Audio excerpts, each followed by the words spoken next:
Hello welcome back. तो आज की वीडियो में हम एक क्वेश्चन करेंगे जो है स्ट्रिंग पर बेस्ड क्वेश्चन है कि हमें पता करना है कि क्या स्ट्रिंग हमारी यूनिक है या नहीं है। ठीक है, तो क्वेश्चन साइड में है और string is said to be unique if none of the letter present in the string are repeated. कहने का मतलब ये है कोई भी स्ट्रिंग यूनिक तब हम बोलते हैं अगर उसमें कोई भी लेटर रिपीट नहीं हो रहा है। तो अगर कोई ऐसा इनपुट में हमें स्ट्रिंग दी है तो हमें प्रिंट करना होगा यूनिक स्ट्रिंग। फॉर एग्जांपल जैसे यहाँ पर कंप्यूटर दे रखा है इनपुट में, तो कंप्यूटर में कोई भी ऐसा लेटर नहीं है जो रिपीट होता है। ठीक है, तो इसलिए आउटपुट में आ रखा है यूनिक स्ट्रिंग। ठीक है ना, ऐसा हमें प्रोग्राम बनाना है जो प्रिंट कर दे यूनिक स्ट्रिंग अगर स्ट्रिंग यूनिक है, वरना नॉट अ यूनिक स्ट्रिंग।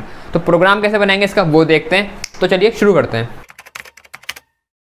सबसे पहले इसका कॉन्सेप्ट समझते हैं। तो फॉर एग्जांपल यूज़र ने जो स्ट्रिंग इनपुट में दी है वो कंप्यूटर है। ठीक है, तो और मुझे ये पता करना है कि क्या ये यूनिक है नहीं है। तो सबसे पहला काम क्या होता है, इसका पहला कैरेक्टर बाहर निकालो। बारी बारी हर कैरेक्टर निकालेंगे। तो पहली बारी में पहला कैरेक्टर मेरे पास आया, जैसे सी आया। अब इस कैरेक्टर के लिए जो मेरी बची हुई पार्ट है, स्ट्रिंग का जो बचा हुआ पोर्शन है, जो ये पीछे वाला पार्ट है, इसमें मैं आके चेक करूँगा कि क्या ये दोबारा रिपीट हो रहा। मेरी बात ध्यान से सुनो। पहले हम एक कैरेक्टर को बाहर निकालेंगे, फिर उसके लिए बची हुई जो स्ट्रिंग का पोर्शन है उसमें चेक करेंगे कि वो रिपीट हो रहा है। तो इसके लिए मेरे को दो लूप लगाने पड़ेंगे। एक लूप तो पहला कैरेक्टर निकालेगा, अगला लूप उस कैरेक्टर के लिए आगे का पूरे पोर्शन को स्कैन करेगा कि क्या वो कैरेक्टर दोबारा रिपीट हो रहा। बात समझ में आ रही ना यहाँ तक। अब इसके बाद जैसे सी के लिए चेक कर लिया, नहीं हो रहा रिपीट, फिर आएंगे ओ पे। तो जब मैं ओ के लिए चेक करूँगा तो फिर मैं ओ के आगे वाले पोर्शन में चेक करूँगा। ठीक है, ऐसे ही फिर आगे बढ़ेंगे, एम पे आऊँगा तो फिर एम के लिए उसके आगे वाले पोर्शन में अगले लूप में चेक करूँगा। अब आपके मन में क्वेश्चन आ सकता है कि जब मैं यहाँ जैसे भी जिस कैरेक्टर को निकाल रहा हूँ तो उसके आगे वाले पोर्शन में क्यों चेक कर रहा हूँ, भाई पीछे क्यों नहीं चेक कर रहे हैं हम। देखो जैसे फॉर एग्जांपल मैंने यहाँ पर एम के लिए चेक करा। ठीक है, तो पीछे स्कैन इसलिए नहीं कर रहे, उसका कारण है क्योंकि वो कैरेक्टर पीछे नहीं आया होगा। देखो बात सुनो मेरी, जैसे मान लो यहाँ पर एक और ओ होता फॉर एग्जाम्पल, एक और ओ होता फॉर एग्जाम्पल। तो जब मैं ओ के लिए चेक करता, इस ओ के लिए चेक करता आगे वाले पोर्शन में, तो मुझे एक और ओ मिल जाता, एक और ओ मिल जाता। तो मैं उसी समय समझ जाता कि मेरे को स्ट्रिंग ऐसी मिली है जो यूनिक नहीं है। तो उसी समय अपने प्रोग्राम को वहीं पर ब्रेक कर देते और प्रिंट कर देते कि क्या हमारी स्ट्रिंग यूनिक नहीं है। ठीक है, तो अगर पीछे कोई ऐसा लेटर है जो आगे है रिपीट हो रहा है तो हमारा तो वहीं पर प्रोग्राम उसे पकड़ लेगा और वहीं पर बंद हो जाएगा। ठीक है, वहीं पर प्रिंट कर देगा कि ये यूनिक नहीं है। और आगे हम तभी आएंगे जब पीछे हमें ऐसा नहीं मिला होगा। तो जब पीछे ऐसा नहीं मिला होगा और तभी हम आगे आए हैं, तो मतलब मेरे को पीछे चेक करने की ज़रूरत ही नहीं है ना उस लेटर के लिए जिसमें मैं हूँ। तो मेरे को उसके लिए पीछे चेक करने की ज़रूरत नहीं है क्योंकि मैं तभी इस पोजीशन तक आया हूँ, क्योंकि ये लेटर पीछे नहीं है। अगर ये पीछे होता तो मैं यहाँ तक पहुँचता ही नहीं। ठीक है, तो जब यहाँ पर पहुँचे, जिस भी पोजीशन में पहुँचे, तो हम उसके आगे वाले पोर्शन में चेक करेंगे। बात समझ में आ रही ना यहाँ तक।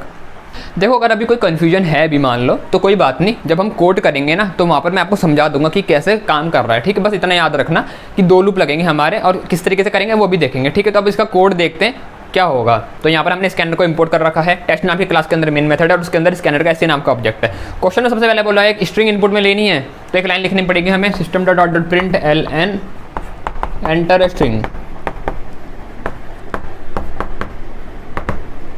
जैसे ये लाइन लिखी आएगी उसके बाद यूज़र स्ट्रिंग देगा तो हम लेंगे। तो हमने एक वेरिएबल बना दिया स्ट्रिंग टाइप का स्ट्रिंग को लेने के लिए। तो स्ट्रिंग एस इसमें स्टोर करेंगे, लेते कैसे यूज़र से sc dot next line method का यूज़ करके। ठीक है ना, तो यूज़र ने जो भी string the, for example computer the, S में जाकर के बैठ गई। तो अब हमें चेक करना है कि क्या ये स्ट्रिंग मेरी यूनिक है नहीं है। तो उसको चेक करने से पहले एक वेरिएबल बना लेता हूँ इंट काउंट और इसकी वैल्यू मैंने दे दी 0। ऐसा हमने इसलिए करा क्योंकि मान लो अगर मेरे को आगे कोई ऐसा लेटर मिल गया जो रिपीट हो रहा है तो हम काउंट की वैल्यू को चेंज करके 1 कर देंगे और बाद में हम चेक करेंगे कि अगर काउंट की वैल्यू में चेंज आया तो हम समझ जाएंगे कि हाँ हमें एक लेटर मिल गया है जो रिपीट हो रहा है। तो हम प्रिंट कर देंगे कि यूनिक नहीं है हमारी string, not a unique string. लेकिन अगर काउंट की वैल्यू में कोई चेंज नहीं आता, अभी 0 है और पूरा जब हमारा प्रोग्राम बन जाएगा उसके बाद लूप भी जब चल जाएंगे 0 ही रहेगी, स्ट्रिंग स्कैन होने के बाद भी 0 रहेगी, तो हम समझ जाएंगे कि कोई भी ऐसा लेटर नहीं मिला जो रिपीट हो रहा है। तो हम प्रिंट कर देंगे यूनिक स्ट्रिंग। बात समझ में आ रही है। तो इसलिए हमने चेक करने के लिए काउंट नाम का वेरिएबल बनाया इंट टाइप का। अब कई लोग ऐसा करते हैं, इसको मैंने इंट बना रखा है, कई लोग इसको बूलियन टाइप का वेरिएबल बनाते हैं और इसको स्टार्टिंग में फॉल्स वैल्यू देते हैं। मैं उस तरीके से नहीं कर रहा क्योंकि उससे समझने में आपके लिए थोड़ा मुश्किल हो जाएगा। मैं चाह रहा हूँ इसको ईजी बना करके रखूँ जितना ज़्यादा हो सके, तो इसलिए मैं इसको इंटीजर टाइप में वैल्यू दे रहा हूँ इसको 0, जो नॉर्मली हम हर प्रोग्राम में करते हैं। ठीक है ना, तो इनपुट में जैसे यूज़र ने ये स्ट्रिंग दे रखी थी कंप्यूटर। ठीक है ना, अब अभी तो यूज़र ने कंप्यूटर दे रखा, हमें दिख रहा है इसका स्टार्टिंग इंडेक्स 0 है और एंड वाला 7 है, हमें लूप लगाना है। तो स्टार्टिंग 0 से एंड तक लगाऊंगा, लेकिन किसी यूज़र ने कुछ और इनपुट में दे दिया तो हमें नहीं पता क्या दे सकता है, यूज़र के मन में क्या चल रहा है। तो इसलिए हम इसकी लेंथ निकाल के रख देंगे पहले से। तो मैंने int l equal to S dot length, इसकी लेंथ निकाल ली। लेंथ हम इसलिए निकालते हैं क्योंकि हमें पता है जो आखिरी इंडेक्स होता है लेंथ से एक नंबर कम होता है, और हमें लूप स्टार्टिंग से आखिरी इंडेक्स तक चलाना है। तो जब लेंथ पता होगी तभी आखिरी इंडेक्स भी पता होगा, ठीक है। तो लेंथ l में आकर के बैठ गई। अब लूप चलाना है, तो for int i equal to 0 i less than l और i प्लस प्लस। तो स्टार्टिंग से एंड वाले इंडेक्स तक मेरा ये वाला लूप चल जाएगा, ये वाला। तो जब ये मेरा लूप चलेगा, पहली बार ये वाला कैरेक्टर बाहर सी, इस सी के लिए मैं अपनी स्ट्रिंग को अगले वाले कैरेक्टर से पूरे एंड तक स्कैन करूँगा। बात समझ में आ रही? इस सी के लिए हम चेक करेंगे कि क्या है सी रिपीट होता है, इस वाले से लेकर के एंड तक चेक करेंगे। अगली बार जब लूप बाहर वाला आगे बढ़ेगा तो अंदर एक और लूप लगाऊंगा वो स्कैन करने के लिए और बाहर वाला इन कैरेक्टर को निकालने के लिए। अगली बार जब आगे बढ़ेगा तो ओ वाले के लिए चेक करेंगे एम से लेकर के आर तक कि क्या है ओ आगे कहीं रिपीट होता है। करेंगे कैसे वो देखते हैं। तो जैसे ये लूप चल रहा है I equal to 0 I less than L I plus plus, starting से एंड तक ये लूप चलेगा इस स्ट्रिंग में। तो अंदर जो एक और लूप लगाएंगे वो देखो कैसे लगाएंगे। हम लिखा for int J equal to, अब मेरे को कहाँ से चलाना है। अगर मैं पहले कैरेक्टर की बात करूँ, जब भी मेरे को निकल के मिलता है जैसे सी मिला, तो मेरे को लूप अपना अगला वाला जो अंदर वाला होता है वो उसके अगले इंडेक्स से एंड तक स्कैन करवाना है। अगर ओ मिला होता तो मेरे को अगले वाले इंडेक्स से एंड तक स्कैन करवाना है। अगर मैं अभी एम पे होता फॉर एग्जांपल, तो मेरे को अगले वाले इंडेक्स से एंड तक स्कैन करवाना होता कि क्या एम आगे रिपीट हो रहा। तो अगले वाले इंडेक्स से स्कैन करवाना शुरू करना है। तो अभी जैसे मान लो आई इंडेक्स पर हूँ तो अगला वाला क्या होगा आई प्लस 1। तो अब आई की वैल्यू जो भी होगी ये वाला लूप उसके अगले इंडेक्स से शुरू होगा। अब 0 है तो ये वाला 1 से स्टार्ट होगा स्कैन करना, लेकिन स्कैन कहाँ तक करना है एंड तक ना। तो कंडीशन सेम रहेगी जे लेस देन एल और जे प्लस प्लस। समझ में आ रही बात? ये लूप हमारा जो चलेगा तो जिस भी तुम कैरेक्टर में हो उसके अगले वाले इंडेक्स से एंड तक पूरी स्ट्रिंग को स्कैन करेगा। 0 वाले में होऊंगा इंडेक्स में तो ये यहाँ से लेकर के यहाँ तक स्कैन करेगा इस कैरेक्टर के लिए।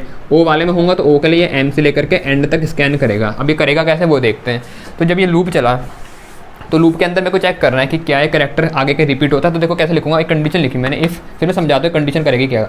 If S dot char at I equal to S dot char at J, ठीक है। अगर s dot char at I, अगर s का कैरेक्टर एट आई, अभी कौन है s का कैरेक्टर एट आई, अभी s पे कैरेक्टर एट आई कौन है। जब पहली बार लूप चला i की वैल्यू हुई 0, तो i की वैल्यू जब 0 हुई तो s डॉट कैरेक्टर एट 0 कौन है c। तो कुछ इस तरीके का बना c equal to s dot char at j। तो j की वैल्यू जब देखो याद रखना, जब भी ये वाला बाहर वाला लूप जब भी जब एक के अंदर एक लूप होता है ना, इनको बोलते हैं नेस्टेड लूप। तो नेस्टेड लूप में क्या होता है, बाहर वाले लूप की एक वैल्यू के लिए अंदर वाला लूप पूरा चलता है, ठीक है। तो जब i की वैल्यू हुई 0 ना, तो ये i प्लस 1 से एंड तक पूरा चलेगा। जब i की वैल्यू फिर बढ़ के 1 होगी ना, तो उसके लिए 1 के लिए 2 से लेकर के एंड तक पूरा चलेगा। समझ रहे हो? इसी तरीके से तो स्कैन करेगा ना हर कैरेक्टर के लिए पूरा आखिरी तक। तो यहाँ पर देखो क्या होगा, एस डॉट कैरेट आई, तो सी निकला। यहाँ पर चेक होगा क्या इक्वल है एस डॉट कैरेट जे। तो एस डॉट कैरेट जे, जे की वैल्यू क्या थी i प्लस 1, मतलब 0 प्लस 1 1। तो क्या सी ओ के इक्वल है? नहीं है। तो इफ़ वाली कंडीशन नहीं चलेगी। मान लो हो जाता, अगर हो जाता तो मतलब कैरेक्टर हमारा रिपीट हो जाता ना, तो कैरेक्टर रिपीट हो जाता तो मैं काउंट की वैल्यू बढ़ा देता, काउंट की वैल्यू में कर देता, चेंज कर देता, बढ़ा के देता 1 कर देता, और फिर इस लूप को हम बंद कर देते हैं। जब हमें मिल गया कि हमारा कैरेक्टर रिपीट हो रहा है तो उसके बाद हमें क्यों चलाना, बात वहीं ख़त्म। हमें पता चल गया कि स्ट्रिंग यूनिक नहीं है तो आगे स्कैन क्यों करना। तो वहीं पर हम ब्रेक कर देते हैं, ठीक है ना। और नीचे यहाँ पर एक कंडीशन भी लिख देते हैं। इसके बाद इस फॉर, यहाँ पर ये फॉर बंद हो जाता। इसके बाद यहाँ भी लिख देते हैं इफ़ काउंट इक्वल टू 1 तो कर दो ब्रेक। अब समझाता हूँ ये हो क्या रहा है। अब आराम से समझते क्या हुआ। देखो ये ब्रेक क्यों लिखा और ये ब्रेक क्यों लिखा अभी बताता हूँ। पहले देखो, इस पहले ब्रेक को ही समझ लो। देखो ब्रेक हमने इसलिए लिखा, अगर मान लो ये कैरेक्टर और ये वाला कैरेक्टर इक्वल हो गए तो मतलब एक और कैरेक्टर मिल गया जो रिपीट हो रहा है। अगर ऐसा मिल गया तो काउंट की वैल्यू चेंज कर दो, 1 हो गई। ये वैल्यू इसलिए चेंज करिए ताकि हमें पता रहे, अच्छा काउंट की वैल्यू 1 होगी तो हम समझ जाएंगे कि हमें ऐसा कैरेक्टर मिल गया जो रिपीट हो रहा है। तो एंड में हम प्रिंट कर देंगे कि अगर काउंट 1 है तो प्रिंट कर दो नॉट अ यूनिक स्ट्रिंग, और अगर काउंट 0 है तो प्रिंट कर दो यूनिक स्ट्रिंग। इस समय के लिए हमने काउंट की वैल्यू यहाँ पर चेंज करी। उसके बाद ब्रेक करा, तो जब भी ब्रेक करते हैं तो जो भी हमारा सबसे पहला वाला लूप होता है उसके हम बाहर आ जाते हैं।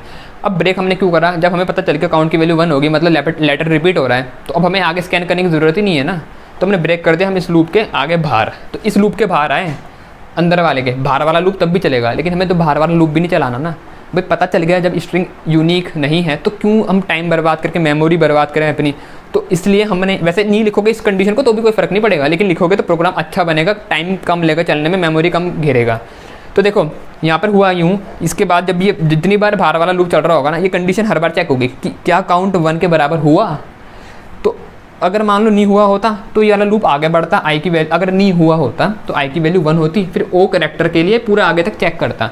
लेकिन हमारा तो स्टार्टिंग में मान लो अगर सी यहाँ कहीं रिपीट हो गया, आगे भी यहाँ कहीं सी था, तो पहली बार मिल जाता हमें कि रिपीट हो रहा है कैरेक्टर, तो यहाँ चेक होता है कि क्या काउंट 1 है। तो यहाँ पर अगर ये कंडीशन चली, मतलब ऐसा कैरेक्टर में मिल गया जो रिपीट हो रहा है, तो काउंट की वैल्यू हाँ 1 हो गई होती, काउंट की वैल्यू 1 हो गई होती, तो यहाँ चेक होता है हाँ काउंट 1 है, तो ब्रेक हो जाता है, तो बाहर वाले लूप के भी हम बाहर आ जाते, मतलब हमारा सारा काम हो जाता और बाहर वाले लूप के यहाँ बाहर आते। तो हमने यहाँ पर बाहर वाला जो लूप है इसको भी यहाँ पर हमने क्लोज कर दिया है।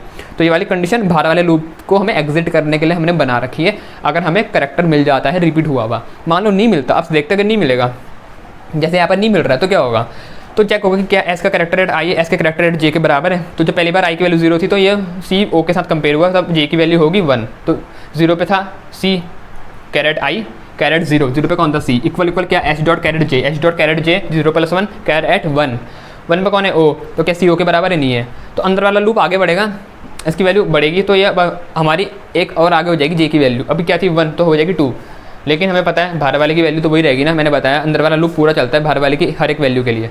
तो इसकी वैल्यू आगे बढ़ी, तो अब चेक होगा 2 वाले के लिए एच डॉट कैरेट आई कैरेट 0, वो तो सी ही है, लेकिन एच डॉट कैरेट जे की वैल्यू अब 2 हो चुकी है, 2 पे कौन है एम, तो फिर सी और एम की इक्वलिटी चेक होगी कि क्या दोनों इक्वल है, नहीं है, ये कंडीशन नहीं चली, काउंट की वैल्यू चेंज नहीं हुई। फिर आगे बढ़े, एम पर आए, थर्ड इंडेक्स पर आए, जे की वैल्यू बढ़ेगी, फिर पी के साथ चेक हुआ तो इक्वल नहीं है, ये कंडीशन नहीं चली, तो काउंट की वैल्यू 0 ही रही। उसके बाद यू के साथ चेक होगा, नहीं बढ़ेगी, टी के साथ तो चेंज नहीं हुई, ई के साथ चेंज नहीं हुई, आर के साथ चेंज नहीं हुई। जब आखिरी में आर के साथ चेक हुआ, उसके बाद हमारा अंदर वाला लूप पूरा चल गया है, तब हमारा फिर ये कंडीशन चेक होगी कि क्या काउंट 1 है, 1 नहीं है ना, तो लूप बंद नहीं होगा, ब्रेक नहीं हुआ, आगे बढ़ा, आई की वैल्यू हुई 1, अब आगे ओ पर 1 पे आए, तो यहाँ निकला कैरेक्टर एट आई की वैल्यू क्या थी 1, तो कैरेक्टर एट 1 कौन है ओ। अब ओ के लिए फिर से पूरा चेक होगा क्या एच डॉट कैरेट जे के बराबर है वो। अब जे की वैल्यू क्या थी i + 1, तो आई की वैल्यू 1 थी, तो i + 1 मतलब 2, तो कैर एट 2 पे कौन है एम, तो ओ के लिए एम से चेक होना शुरू होगा, दिख रहा है ना, मतलब जिस कैरेक्टर में हैं हम तो उसके अगले वाले से उसके लिए चेक होना शुरू होता है। तो क्या ओ एम के बराबर है नहीं है, तो ये कंडीशन नहीं चली, आगे बढ़े, जे की वैल्यू बढ़ेगी, एम के मतलब 2 थी अब 3 हो जाएगी, फिर 3 हो जाएगी तो पी के साथ चेक होगा, ऐसे चलता जाएगा एंड तक चेक होगा। तो इस वाले जैसे हमने एग्जाम्पल ले रखा है, इसमें जब पूरा चेक हो जाएगा काउंट की वैल्यू कभी चेंज नहीं होगी, क्योंकि ये कंडीशन कभी नहीं चलेगी, तो 0 रहेगी वैल्यू, और अगर रिपीट होगा तो काउंट की वैल्यू क्या हो जाएगी 1 हो जाएगी, ठीक है ना।